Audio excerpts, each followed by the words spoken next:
मित्रों नमस्कार। जय महादेवी पंचांगुली। ईश्वर आप सभी को सुंदर भाग्य एवं सुंदर रेखाएं दें। आज हस्तरेखा शास्त्र के अंतर्गत, सामुद्रिक शास्त्र के अंतर्गत, रहस्य शास्त्र के अंतर्गत मैं एक नए एवं रोचक विषय पर जानकारी डालने का प्रयास करूंगा और यह विषय ऐसा है जिसे हर व्यक्ति अपने जीवन में जानना चाहता है, जिसके विषय में हर व्यक्ति को, हर पुरुष को, हर महिला को, हर कन्या को, विवाहित पुरुष स्त्री को एक क्रेज़ रहता है, एक उत्सुकता रहती थी है, एक जानकारी जानने का प्रयास रहता है कि उसको संतान होगी या नहीं, और होगी तो वह पुत्र या पुत्री होगी। अर्थात संतान होना, कन्या होना अथवा पुत्री होना या पुत्र होना, इस विषय पर मैं जानकारी डालने का प्रयास करूंगा।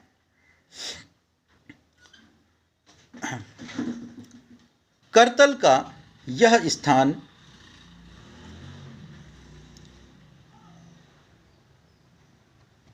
शनि ग्रह कहलाता है।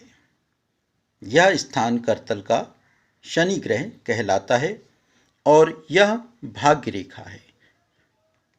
केतु पर्वत से अथवा मणिबंध से चलती हुई भाग्य रेखा, धन रेखा, शनि रेखा जब शनि ग्रह में स्थापित हो जाए और इसमें से कोई एक शाखा निकल करके दो शाखा वाई जैसा निशान अथवा द्विशाखी हो जाए तो इस शाखा का अर्थ है आपके जीवन में संतान अवश्य अवश्य अवश्य होगी। धन रेखा का शनि ग्रह पर जाकर द्विशाखी होना इस बात का प्रमाणिकता है, इस बात का चिन्ह है कि आपको जीवन में संतान होगी ही होगी और अवश्य होगी। भाग्य रेखा भाग्य है, भाग्य रेखा सुंदर प्रारब्ध है। भाग्य रेखा का होना जीवन में अपने आप में इस बात का द्योतक है कि आपने पूर्व जन्म में कोई अवश्य ही सुंदर कर्म किए हैं, जिसके कारण ईश्वर ने आपको सुंदर भाग्य रेखा से नवाजा है, शुभ ग्रहीत किया है, फलीभूत किया है। करतल का यह स्थान अंगूठा कहलाता है आपका। यह पूरा स्थान अंगुष्ठ अंगूठा कहलाता है। यह हिस्सा करतल का प्रथम पर्व, जिसको इच्छा शक्ति खंड, विल पावर खंड कहते हैं। दूसरा यह सेकंड खंड, इसको तर्क शक्ति खंड, लॉजिक सेक्शन कहते हैं। अब इस जगह पर, यहाँ पर यह शुक्र दूसरे अंगूठे को जोड़ती हुई एक रेखा होती है जिसे अंगुष्ठ संधि कहते हैं। इस संधि के स्थान पर अगर इस तरह से यव, सामुद्रिक शास्त्र की भाषा में इसको यव कहा गया है, सनातनी धर्म में इसको संस्कृत भाषा का शब्द है यव, इसको जौ कहते हैं। जौ क्या होता है? गेहूं का शुद्ध रूप होता है।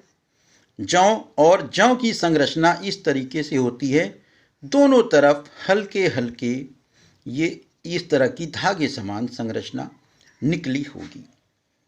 यदि अंगूठे के इस संध पर आपके इस तरह के यव बने हुए हैं तो इस बात का बेहद बेहद बेहद प्रमाणिक सत्य स्वरूप ईश्वर की आपको दी हुई हस्तरेखा भाषा में लिखी हुई देवलिपि है कि आपको संतान प्राप्त होगी, आपके जीवन में संतान अवश्य होगी।